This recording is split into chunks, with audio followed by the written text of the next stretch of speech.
ये केंद्रीय अधिनियम 1908 का आप संशोधन ला रहे हैं। वैसे आपका अधिकार है, लेकिन आपको इसको कंसेंट के लिए फिर केंद्र को भेजना पड़ेगा। ये केवल आपके बूते पर ही नहीं हो जाएगा। मैं सोचता हूँ कि इसमें कुछ धाराएं जो मुझे तकलीफ देने वाली लग रही है, केवल उतने तक ही मैं सीमित कर रहा हूँ अपने आप को। रजिस्ट्रेशन अधिनियम 1908 केंद्रीय अधिनियम की राजस्थान राज्य में लागू करने के हेतु 22 विभिन्न धाराओं में संशोधन के प्रस्ताव पेश किए हैं। अधिनियम के खंड 3 के तहत धारा 7 में संशोधन। मूल अधिनियम की धारा 17 के संबंध में ऐसे दस्तावेजों से जिनका रजिस्ट्रीकरण किया जाना अनिवार्य है। मूल अधिनियम की उपधारा 1 में क से लेकर 6 7 खंड वर्तमान में हैं। उसमें नए ज से लेकर ड तक कुल 8 नए जोड़े गए। विद्यमान खंड घ में 1 वर्ष से अधिक की लीज की अचल संपत्ति की रजिस्ट्री का प्रावधान था को संशोधित कर किसी भी अवधि, मैं सोचता हूँ इस बारे में कोई आपको लीगली तरीका निकालना चाहिए। आपकी भावना ठीक हो सकती है, लेकिन इसके कारण से छोटे छोटे लोगों को भी परेशानी होगी इसमें, क्योंकि चाहे वो बच्चे पढ़ने आते हैं, चाहे कोई हॉस्पिटल में इलाज के लिए आते हैं, या किसी को 2 महीने के लिए मकान किराया लेना है या 2 महीने के कोई काम करना है, उन सबको भी इसमें प्रयोग में आपने ला दिया। पहले क्या होता था, निश्चित रूप से लोग इसका दुरुपयोग करते थे कि किराए तो रहते थे पर 11 महीने की लीज करते थे और उससे बाहर निकल जाते थे। उसके कारण से सरकार की मंशा हो सकती है कि उनका भी कम से कम पैसा लगे और रिकॉर्ड पर आए, तो मंशा ठीक हो सकती है। लेकिन इसमें जो अवधि आपने हटा दी, पहले कम से कम 1 वर्ष था, अब कोई अवधि नहीं है, और इसके कारण से इसके बारे में लोगों को, सामान्य लोगों को परेशानी आएगी और विभाग के इस दायरे में फंसेगा। उसके कारण से एक जनता पर। इसी तरह से खंड घ में 1 वर्ष की अवधि की लीज की अचल संपत्ति की रजिस्ट्री का प्रावधान था, संशोधन कर किसी भी अवधि के लीज की रजिस्ट्री का प्रावधान कर दिया। ये मैंने अभी बताया। इसका मतलब ये हुआ कि चाहे आप 1 माह के लिए कोई संपत्ति किराए पर लें या 1 साल से अधिक के लिए किराए पर लें, उसका स्टाम्प ड्यूटी के रूप में अचल संपत्ति के बाजार मूल्य का, आप इसमें विचार करना, बाजार मूल्य का 2 पैसा है ना, बाजार मूल्य का 2 पैसा प्रतिशत, पॉइंट मतलब प्रतिशत, तथा पंजीयन शुल्क के रूप में 1%। मान लो मैं जिस मकान को किराया ले रहा हूँ वो 3,000 का, 3 लाख का है या 5 लाख का है, तो मुझे आपको 2 पैसे के हिसाब से उस 3 लाख का मतलब स्टाम्प लगाना पड़ेगा, वो 60 रुपये का लगाना पड़ेगा, और उस पर 1%। अगर मेरा 3 लाख का है तो मुझे उसमें 3,000 रुपया आपको उसके लिए पंजीकरण के देना पड़ेगा, जो किसी भी व्यक्ति के लिए संभव नहीं होगा, और उसके कारण से लोगों की परेशानी जो है ना वो बढ़ेगी। आपने ये जो लगाया है 1%, इसकी आपकी अचल संपत्ति का मूल्य मान लो 10 लाख रुपया माने, तो आपको स्टाम्प ड्यूटी के रूप में 200 रुपये तथा पंजीयन शुल्क के रूप में 10,000 रुपये देने होंगे। और इसके लिए जिस प्रकार की परेशानी होगी, इस छोटे छोटे मकानों में जो किराए रहने वाले बच्चे आते हैं, उन सब को दफ्तरों के चक्कर लगाना पड़ेगा और उससे परेशानी बढ़ेगी। इसी तरह से विद्यमान खंड च, अचल संपत्ति के इकरारनामे जिसमें क्रेता को संपत्ति का कब्जा दे दिया गया है कि रजिस्ट्री अनिवार्य है, को संशोधित कर रहे हैं। अब आप ऐसे इकरारनामे भी अनिवार्य रजिस्ट्री के दायरे में डाल दिए गए हैं जिनमें कब्जा नहीं लिया गया। इस संशोधन के बाद ऐसे इकरारनामों पर जिससे पहले ज़्यादा से ज़्यादा 500 रुपये का स्टाम्प पेपर का शुल्क सरकार को दिया जाता था, वहाँ अब संपत्ति के क्रय विक्रय का 3%। मैं सोचता हूँ सामान्य नहीं होता। 3% का मतलब बहुत बड़ा। इस प्रकार की जो संपत्तियाँ हैं जिसमें लेन देन तो नहीं हुआ लेकिन उनका निर्णय हुआ, जिसमें उसका पोजीशन दे दिया, वहाँ तक तो फिर भी समझ में आता है, लेकिन जिसने पोजीशन अभी लिया ही नहीं, उसके पहले ही उसको 3% स्टाम्प ड्यूटी और 25 पैसा प्रति सैकड़ा के हिसाब से स्टाम्प उसके ऊपर लगेगा। तो निश्चित रूप से ये आर्थिक भार जो है ना सर्वसाधारण जनता के ऊपर पड़ेगा।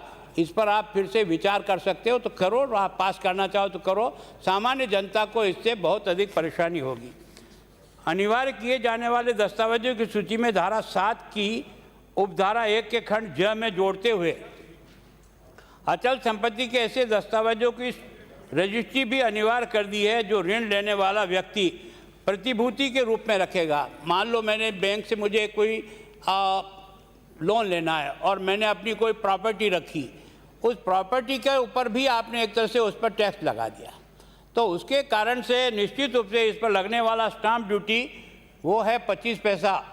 इसका मतलब अगर 100 रुपये का कोई करेगा तो 25 पैसा देना पड़ेगा, और अगर मान लो 1 लाख का करेगा तो 250 रुपया स्टाम्प लगाना पड़ेगा, और उसके साथ ही शुल्क जो है ना वो 1% लगेगा। अब मान लो मैं किसी 30 लाख की प्रॉपर्टी के लिए कोई कर्जा ले हो तो मुझे 30 लाख का 1%, इसका मतलब मुझे 30,000 रुपया है ना, इसके लिए शुल्क लगेगा, जो सामान्यतः अब तक कभी नहीं था इस प्रकार से। किसी भी केंद्रीय अथवा राज्य के कानून के तहत जारी किए गए प्रमाण पत्र जो पहले अनिवार्य रजिस्ट्री वाले दस्तावेजों की श्रेणी में नहीं था, को भी खंड ज द्वारा जोड़ा गया है। इसी प्रकार किसी डेवलपर पर किए गए करार, चाहे वह निर्माण या विकास के लिए हो अथवा विक्रय या हस्तांतरण के लिए, भी खंड ज द्वारा अनिवार्य रजिस्ट्री वाले दस्तावेजों की श्रेणी में जोड़ा जाएगा। इन दोनों पर लगने वाला स्टाम्प ड्यूटी सामान्य नहीं है, 6% सॉरी, ड्यूटी 6 पैसा, और पंजीयन शुल्क जो है ना वो 1% होगा। मैं सोचता हूँ कि आपने ये जो सारा आदेश जारी किया है, अभी आपने 8वें महीने में रजिस्ट्री ऑफिस को जो ये कॉपी दी है उसमें ये सब आपने मेंशन किया है, और उसके कारण से ये सामान्य नहीं है। अगर सरकार केवल ये है कि भाई किसी भी तरह से अधिक लोगों से पैसा देने में लोग जितना नहीं है, जितना आप इन अधिकारियों के चंगुल में जो फंस करके जो मरेगा ना, आपका ये डिपार्टमेंट, रजिस्ट्रेशन डिपार्टमेंट ही मैं सोचता हूँ सबसे बड़ा अगर करप्शन का कोई अड्डा है तो वो जगह है। वहाँ आपने हर आदमी को उलझाया है, तो उसके कारण से उसको तकलीफ होगी। अचल संपत्ति के संबंध में संपादित की जाने वाली पावर ऑफ अटॉर्नी को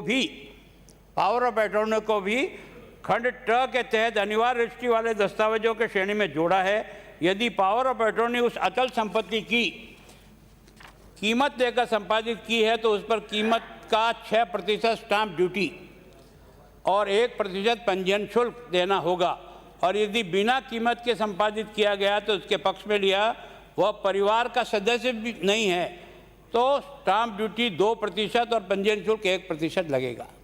मैं सोचता हूँ विशेष करके जो परिवार से परिवार में जो ट्रांसफ़र करते हैं उसके बारे में भी सोचो। अब ये पावर ऑफ अटॉर्नी के संबंध में धारा 33 में संशोधन करते हुए ये प्रावधान किया है कि पावर ऑफ अटॉर्नी की रजिस्ट्री कराने वाला व्यक्ति ऐसा सबूत भी पेश करेगा कि मुख्तियारनामा निष्पादित करने वाला व्यक्ति रजिस्ट्री की तिथि पर भी जीवित है। अब मान लो उनका निर्णय पहले हो गया, अब वो बीच में गैप रहा, तो उसको कौन से दिन की वो जिंदा है इस बात का सर्टिफिकेट चाहिए। अगर मान लो मैं आज रजिस्ट्री करने गया तो मुझे आज का सर्टिफिकेट चाहिए, तो उन दफ्तर में भीड़ लगी रहेगी।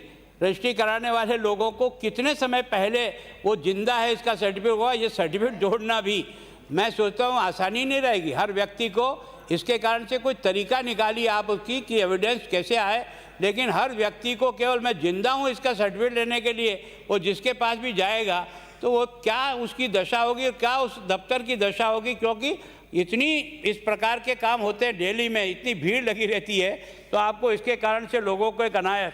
लेकिन ये स्पष्ट नहीं है कि ऐसा प्रमाण पत्र जारी करने वाला अधिकारी कौन होगा। ये कौन आदमी कहेगा कि मैं जिंदा हूँ, उसका अधिकार आपने किसको दिया है, किस स्तर के अधिकारी से मुझे ये प्रमाण पत्र लेके आना पड़ेगा, ये कहीं स्पष्ट नहीं है। तो आखिर उसमें आदमी को ये नहीं पता वो कहाँ जाएगा, और यह भी स्पष्ट नहीं है कि पावर ऑफ अटॉर्नी निष्पादित करने की तारीख और रजिस्ट्री करने की तारीख के अंतर है, तो जिंदा होने का सबूत किस तारीख का लाना होगा। पावर ऑफ अटॉर्नी पहले करा रहा है, रजिस्ट्री मान लो उसके बाद करा रहा है, तो पावर ऑफ अटॉर्नी के दिन जिंदा है वो आपका सर्टिफिकेट चल जाएगा, या रजिस्ट्री के दिन भी उसको सर्टिफिकेट जिंदा हूँ ये लाना पड़ेगा, ये इसमें स्पष्ट नहीं है।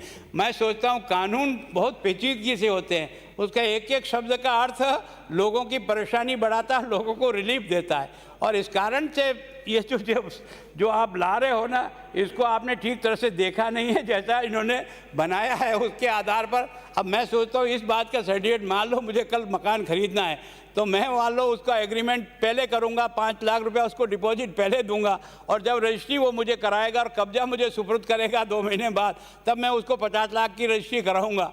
तो मेरे को पहले दिन भी मैं जिंदा हूँ इसका सर्टिफिकेट देना पड़ेगा, और जिस दिन रजिस्ट्री कराने जाऊँगा उस दिन भी मुझे सर्टिफिकेट लेना जाना पड़े, तो मेरा 4 घंटे तो उसी दिन में सर्टिफिकेट लेने में ही ख़त्म हो जाएगा, उसमें रजिस्ट्री कराने कब जाऊँगा। सबूत तारीख का लाना होगा। यदि पावर ऑफ अटॉर्नी लिखने वाला व्यक्ति कहीं दूर अन्य किसी गांव में या देश में या कहीं रहता है और आया है, तो वो कितने समय तक इस बात का इंतजार करता बैठा रहेगा कि मैं जिंदा हूँ, इस बात का सर्टिफिकेट मुझे किस दिन देना पड़ेगा, ये स्पष्ट नहीं है। जिंदा होने का सबूत यदि उसे खुद ही रजिस्ट्री कराने आना है तो फिर पावर ऑफ अटॉर्नी कराने का मतलब ही नहीं रहता है। अगर वो आता है स्वयं ही आकर रजिस्ट्री कराए तो सीधा ही रजिस्ट्री के लिए, लेकिन इतना बड़ा अमाउंट और उसको कब्जा लेना और बाकी सब काम करना, कई बार क्या होता है कि कब्जा तो देता नहीं है, तब देता है जब आप रजिस्ट्री का सारा पैसा और उसको चेक दे दोगे, तब जाकर के वो कब्जा सुपुर्द करता है। तो इसे मूल अधिनियम की 22 क के नई धारा प्रस्तावित की गई है, जिसके तहत सब रजिस्ट्रार को अनेक मामलों में रजिस्ट्री से इनकार करने की शक्तियाँ भी दी है। अब उसकी करने की मंशा नहीं है तो कहेगा ये नहीं है, तो आदमी फिर घूमता रहेगा। पहले ही आपके रजिस्टर्ड जो ऑफिस है वो एक तरह से जनता के लूटने के खजाने हैं, चाहे वो आपके ज़माने में रहो चाहे मेरे। यहाँ की पोस्टिंग के लिए भी लोग कितने घूमते और कितने आपके पास आते, मेरे पास भी आए होंगे। मैं सोचता हूँ इस परेशानी को आपने इस कीमत पर बढ़ाया कि वो इसको रजिस्ट्री करे ना करे, इसके लिए भी ना कर दो, कोई अलग स्टेप बना दो जो उसके डॉक्यूमेंट पहले देख कर क्लियर कर दे कि हाँ भाई ये रजिस्ट्री होगी, ये रजिस्ट्री नहीं होगी, तो कम से कम उस दिन तो उसके सामने ये समस्या आके खड़ी नहीं होगी। तो मूल अधिनियम की भावना के अनुरूप नहीं है। ये संशोधन सब रजिस्ट्रार की ऐसी न्यायिक शक्तियाँ दे देगा जिसका आम जन को परेशानी होगी। और ये जो कुछ भी हम कर रहे हैं केंद्रीय कानून है, आप इसमें संशोधन करने का राज्य को अधिकार है, लेकिन इसके लिए भी हमारा ये सारा संशोधन होने के बाद ये केंद्र सरकार के पास जाएगा और वहाँ से स्वीकृति मिलने के बाद ही ये कानून के रूप में आएगा। मैं सोचता हूँ इस दृष्टि से आप विचार करिए। विशेष करके 3-4 जो समस्या मैंने आपको लिखी, जो डे टू डे छोटे छोटे लोगों को परेशानी होगी, इस परेशानी का कोई निदान होने का तरीका हो तो ठीक, इसलिए मैंने कहा कि इसको जनमत जानने के लिए भेजो। माननीय प्रभारी मंत्री जी।